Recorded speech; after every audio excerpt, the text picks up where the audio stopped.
Some of our more illustrious YouTube fundamentalist Christian colleagues will often have claimed to have had an experience which they claim as being only explicable as an encounter with God, thereby resulting in conversion or being born again.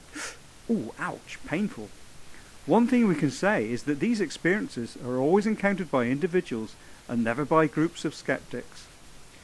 Now, on one hand, any God may want to test his people by never appearing at all to anybody, but on the other hand, would want to ensure that all people follow the chosen path by appearing to everyone. Both of these scenarios would indeed show some form of consistency, but it makes absolutely no sense that a God would only appear to certain individuals where those individuals can only pass on their experience via word of mouth rather than demonstrate their experience as absolute truth.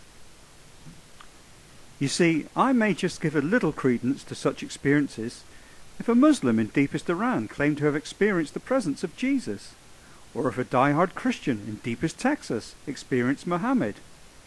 Funny how such experiences, included near-death experiences, are of the religion that is most prevalent to the community in which the individual resides or was exposed to in early life. Now, we all know that these individuals possibly did experience something, but not knowing what it was, they attributed it to God. Also, people often pray in desperation when in an uncomfortable situation, such as praying for a lift when being stranded late at night, and the prayer apparently is answered, forgetting the millions of other situations where the lift never arrived. Again, it is so nice and simplistic to put it down to good old God. We have heard all of this before, and of course any rational person is totally skeptical of such claims. It has been pointed out to these claimants that we have no more reason to believe them than to believe claimants of alien abduction. I believe Nephilim Free has cottoned on to this little embarrassment, and in an attempt to close this loophole, he's made a video promoting the existence of aliens as fallen angels. So, where is all this leading? Well, let's take a look at Lourdes. A number of visions of the Virgin Mary were experienced at Lourdes, causing the Catholic Church to build a shrine, and more visions of the Virgin have been made since.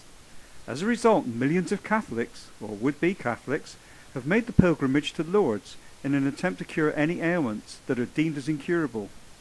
Out of these millions, hundreds have claimed success, although to my knowledge no missing limbs have ever been replaced. Even Colleen was seen recently at Lourdes in a desperate plea to cure Wayne of his illness of old prostitutitis. Now that would be some miracle. To us skeptics, all this differs little to the experience of our fundamentalist friends. In fact, there is slightly more credibility, as some people do get cured, albeit more than likely via the placebo effect. Now I wonder what right-wing Christian fundamentalists think of these Catholic-specific Lourdes experiences. So here is a question for Fundies.